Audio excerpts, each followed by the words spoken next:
अस्सलाम वालेकुम everyone, welcome to my YouTube channel. आज बन रहे हैं पोटैटो चीज़ बॉल। तो जल्दी से चलते हैं रेसिपी की तरफ।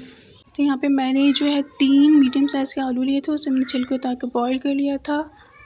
बॉईल करने के बाद 10 मिनट के लिए फ्रिज में ज़रूर रख दिया करें, उससे अच्छी तरह से सेट हो जाता है।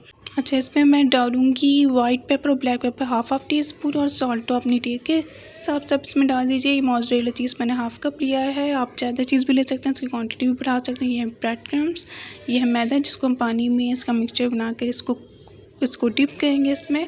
और यहाँ पर मैं आलूओं को मैश करने लगी। अच्छी तरह से इसको मैश कर लीजिएगा, हाथों से भी अच्छी तरह से मैश कर लीजिएगा। इससे क्या होता है कि वो अच्छी तरह से फिर मैश हो जाता है। जो मोटे मोटे से चंक्स आते हैं ना मुंह में, तो वो बुरे लगते हैं, तो हाथों से करने से क्या होता है कि वो अच्छी तरह से मैश हो जाता है।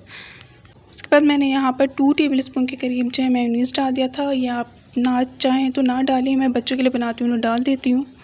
उसके बाद मैंने यहाँ पे 2 टेबलस्पून के करीब ही इसमें ब्रेड क्रम्स ऐड कर दिया था, उसको अच्छी तरह से उसको मिक्स कर दिया था। उसके बाद मैंने मैदे में पानी ऐड करके एक पेस्ट तैयार कर लिया था, जो बहुत ज़्यादा थिक भी नहीं होना चाहिए, बहुत ज़्यादा थिन भी नहीं होना चाहिए, कुछ इस तरह का होना चाहिए।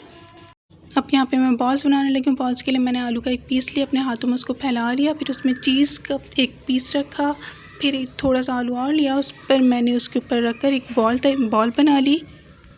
फिर उस बॉल को मैंने जो इस वाले मैदे वाले मिक्सचर में जो है वो डिप कर फिर मैंने इसमें ब्रेड क्रम्स में कोट करके उसको अच्छी तरह से बॉल का शेप दे देता। और इसके बाद मैंने यहाँ पर ऑयल गर्म होने के लिए रख दिया था, और बॉल्स मैंने पहले से ही रेडी करके रखी थी। जैसे ही ऑयल गर्म हुआ मैंने सारी एक एक करके इसमें फ्राई कर दी गई।